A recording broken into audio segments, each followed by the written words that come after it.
The Arkham series, after all this time, is still extremely popular, and considering we may never get another game after Camouflage being shut down, I have nothing to live for.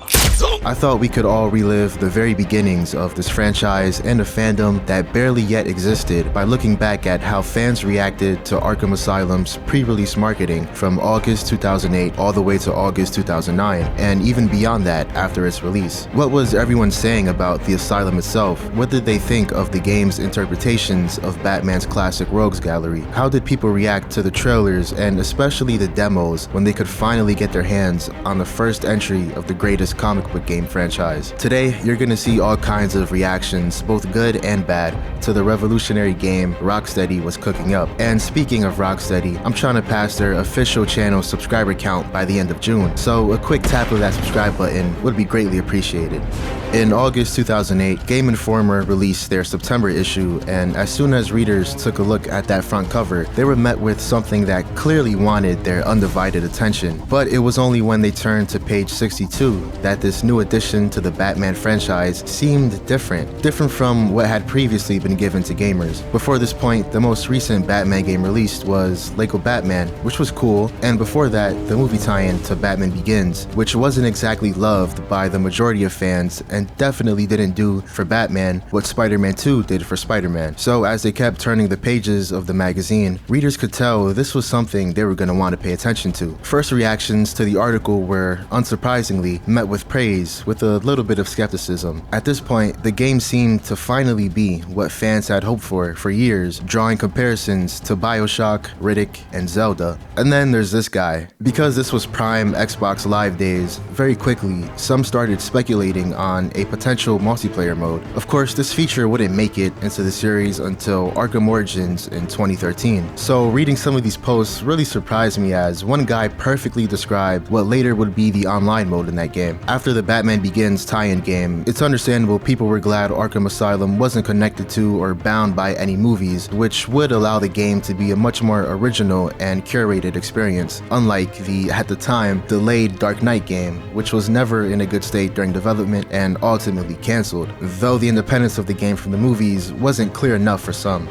Batman Arkham Asylum, the game, I don't know if it follows the Dark Knight, but yeah. Some initial reactions to character designs included someone thinking Warden Sharp was Hugo Strange, because, well, they're both bald with glasses. I thought this was pretty interesting because, as we would come to find out in the sequel, Arkham City, there is a very strong connection, to say the least, between Hugo Strange and the Warden. Others were happy to see that Killer Croc would be making an appearance, since this game would be free to pull from all of Batman's comic history, and again, not stuck with movie designs. The graphics shown off were generally praised, even if they needed a little improvement, and the overall reveal got some thinking and hoping it would be the first M-rated Batman game. It makes perfect sense some would think that, because the presented atmosphere of the game, being inspired by Arkham Asylum, A Serious House on Serious Earth, was darker than most games of the superhero genre, especially considering there were some, let's just say, modern art pieces made in blood in the Riddler cell, which were changed to green in the final release. A few days after the Game Informer article, Rocksteady added a countdown to their website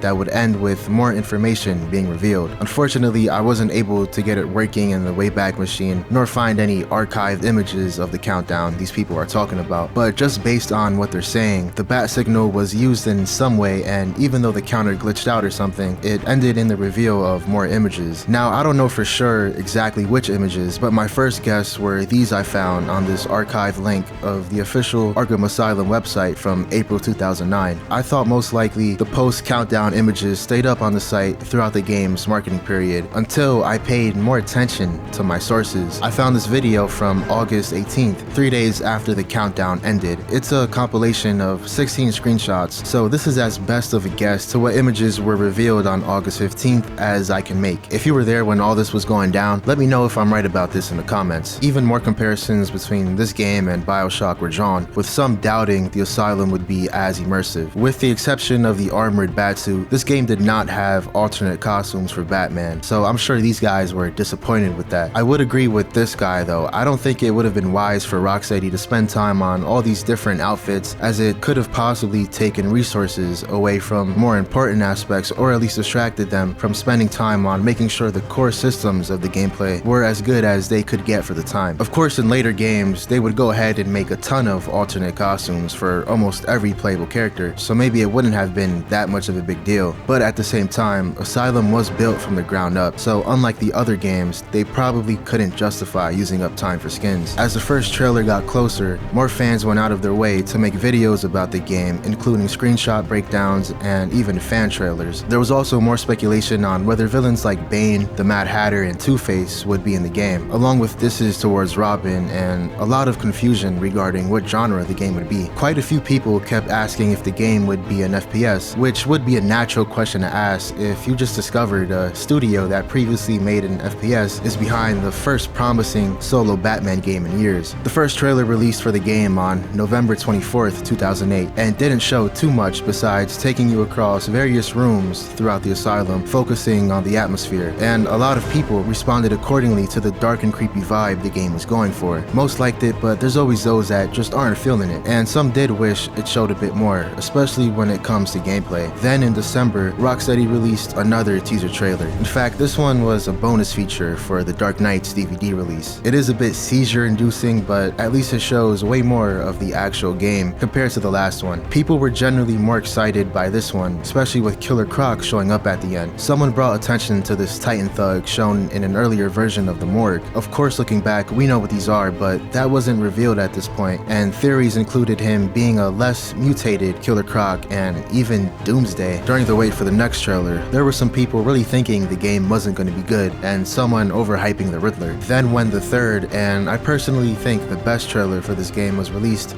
titled Breakout, this person was complaining because the game wasn't a movie tie-in for The Dark Knight or Batman Begins, and a lot of people weren't super happy with Mark Hamill's voice, saying it didn't really sound like him compared to his earlier performances as the Joker in the animated series and Batman Beyond: Return of the Joker. Besides all that, this trailer was met with a lot of hype and praise, and was definitely making fans even more excited for the game's release. Something that would lower that excitement, for a small amount of people at least, were the retailer demos installed at GameStops, Walmarts, and other stores in the latter half of April. Some criticize it for being way too basic, not simply because of the fact it only allowed you to play on the normal and extreme versions of the intensive treatment challenge map, but even when it comes to the combat itself, all you could really do was punch, counter, evade, throw a batarang, and cape stun. On the other hand, most people were happy to finally play even a tiny sample of the game and understood what the combat was supposed to be better than those other people. The fluidity of the free flow system quickly hooked plenty of players onto the demo. After more trailers and people being able to try out the demo in stores, the hype train for this game wasn't going to stop, despite it being delayed a few months from June to the end of August 2009, because E3 was right around the corner and much more of the game would be shown with more context as opposed to isolated challenge maps. This one got people hooked even more, at least those at the event who could actually play. Those at home were going to have to wait another 2 months for a demo they could download and play as much as they want without having to drive to Walmart every day. In the meantime, the marketing kept ramping up after E3. Towards the end of July, 2 promotional websites were put up, ArkhamCare.com and GothamCityMunicipal.com. Both sites gave some context and insight into the world of Arkham Asylum. I'm not really going to get into the details of these domains, and I'll leave that to these fans from 16 years ago who spent a good amount of time trying to find secret login codes and solve puzzles to see what would happen. The demo anyone could download on their console or PC was finally released on August 7th, and the funniest post I came across was this guy saying he wasn't buying the game because the demo doesn't have inverted controls. This demo had the same polarizing effect to a certain degree as the in-stores demo did. Some were saying the gameplay was underwhelming, boring, and too simplistic, along with there not being enough content presented, but definitely more people enjoyed the demo than did not. This was really the first time everyone disappointed with Batman games in the past could meaningfully experience the first great Batman game of the century. And finally, After a year of marketing, excitement, and skepticism alike, on August 25th, 2009, the game would be fully released. Off the bat, it was considered by many media outlets to be the greatest game of the year, if not one of the best. But we're not here for them. We want to see how the community reacted to Arkham Asylum. It looks like we're giving Batman Arkham Asylum an outstanding 9 out of 10. It exceeded all those expectations and then some. Probably one of the best games I've ever played on my 360, if not the best. I have to say I am not disappointed. It was really cool so far. Really was the perfect Batman experience. Really made me feel like Batman. Super high-tech pieces of gorgeousness. Arkham Asylum, it's just a spectacular game. It's not just the cheap knockoff of a movie. It's literally, they took their time and effort into making this game. But the problem is, it feels kind of empty once you beat it. If you're a Batman fan, you'll love it. I don't really feel like they put any effort into their voices, I guess. The voices are excellent. Don't think you're gonna get bored after playing. It's really, really good. They had one guy just work on the cape. One guy. You guys gotta buy the game. This definitely deserves the reviews it's been getting and the plaudits it's been getting. Has a very good atmosphere and the story is very well told and has a very tight pacing. Everything that's in there is polished so perfectly and works together so well. After so many flops throughout the years, finally Rocksteady managed to break the curse and create the Spider-Man 2 of Batman games, giving some fans something they may not have even known they wanted at the time. It was as if some of the best aspects of the animated series combined with some of the best aspects of the comics. Certainly it was revolutionary not only for the Caped Crusader, but for the wider gaming industry. Players who fell in love with the smoothness of free-flow gameplay wouldn't have to wait long to find themselves engaging in that combat system and other games before their hopes and wishes for a sequel to the Madhouse were about to come true. Oh, never mind.